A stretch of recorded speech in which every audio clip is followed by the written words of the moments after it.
Olá, queridos estudantes, eu sou a professora Roselma e vamos para mais uma aula enviada aí para os terceiros anos. Mas, antes de iniciarmos a aula, vamos precisar de alguns materiais. O assunto será, novamente, sobre espaço entre palavras e também pontuação. Então, pega lá o seu caderno. E os materiais podem ser pedrinhas, tampinhas, alguma coisa que sirva para fazer contagens, ou até mesmo copos, tá bom? Vamos precisar para essa aula de hoje. Então, vamos lá. Enquanto a mamãe pega lá os materiais para você ou alguém da sua casa, vamos aqui ler um poema que eu fiz especialmente para você. Vamos lá?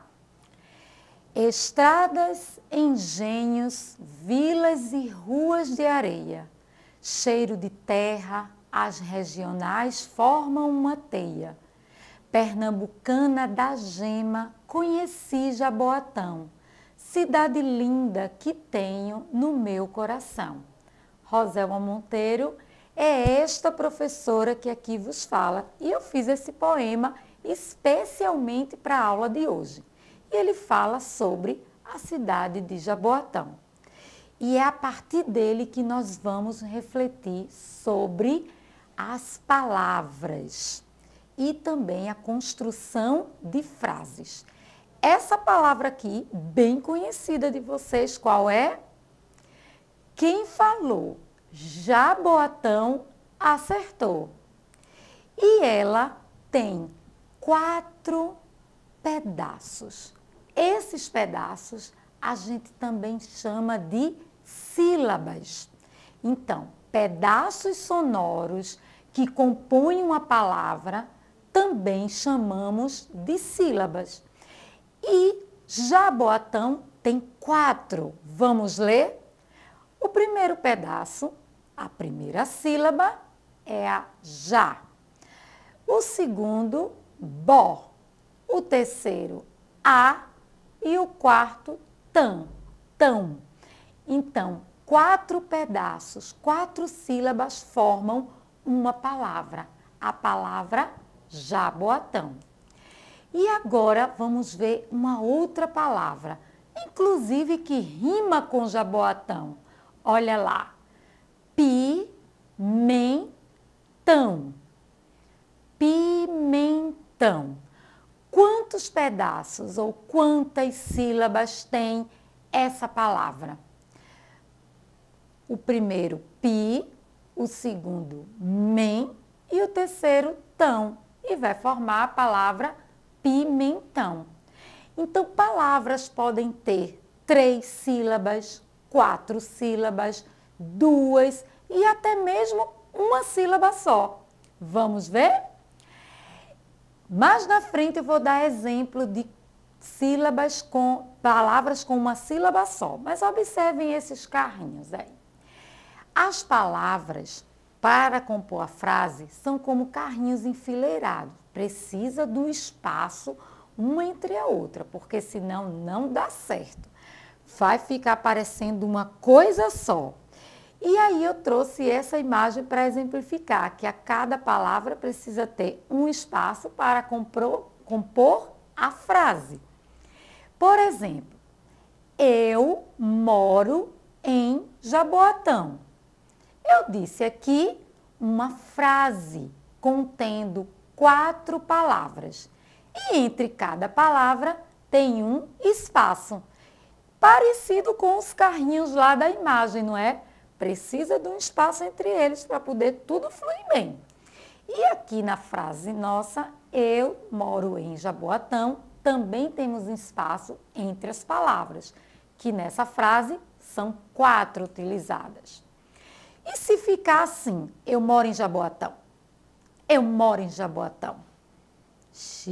Parece uma palavra só, mas quando usamos os espaços, nós dividimos. Agora observem essa frase aqui.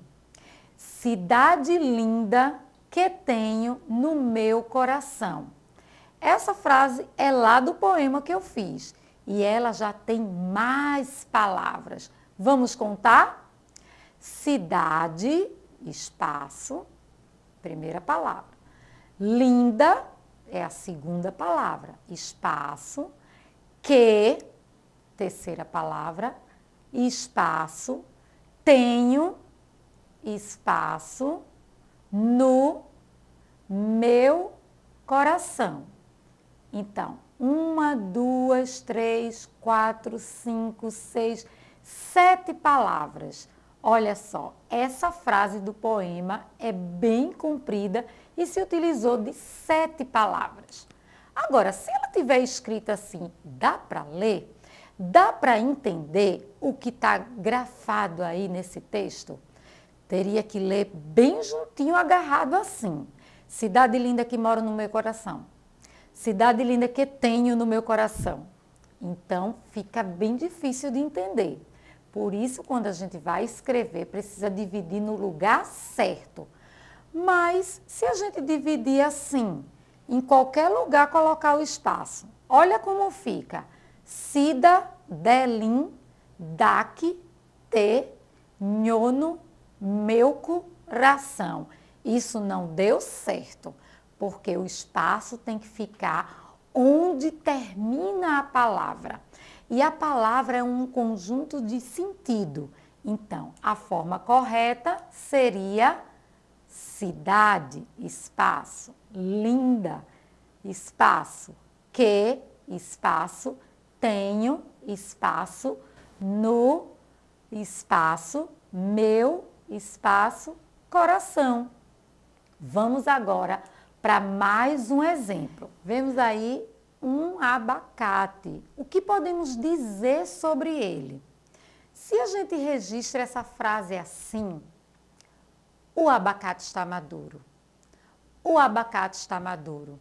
E desse jeito parece uma palavra só. Mas se a gente separar e colocar espaço entre as palavras, podemos entender melhor. E fica desse jeito aqui, ó. O abacate está maduro. Então, nessa frase sobre o abacate, temos 4 palavras que compõem uma frase. E quando está tudo junto, como desse jeito aqui, fica parecendo que é uma palavra só. E agora eu convido vocês a uma brincadeira divertida do que é o que é. Vamos lá? O que é o que é? Quanto mais tira, mais tem. Vamos pensar um pouco.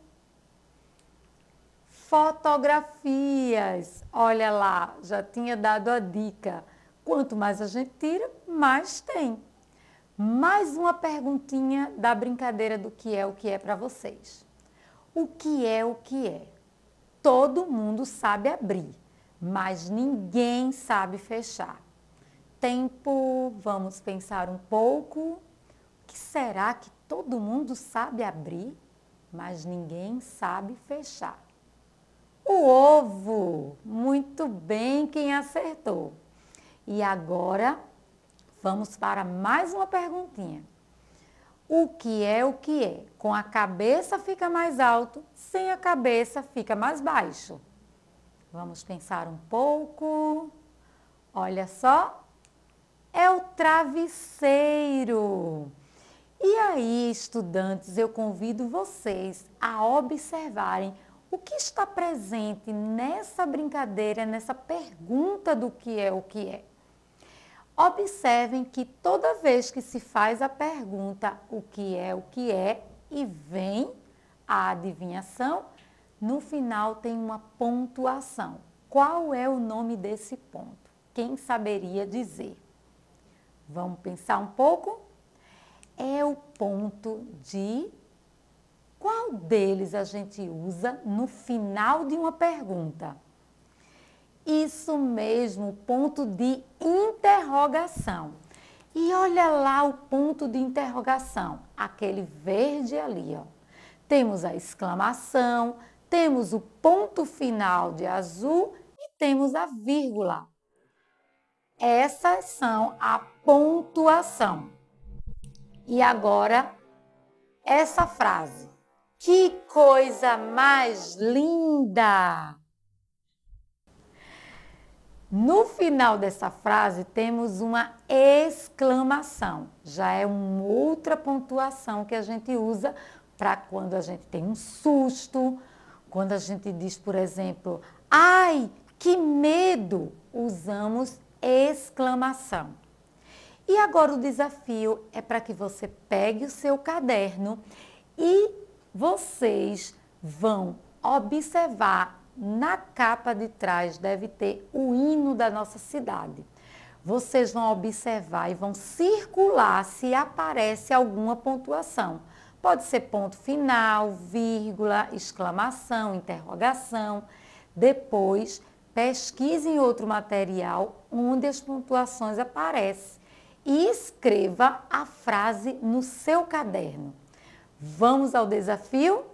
Procura aí essas pontuações, pode circular, pintar e até a próxima aula!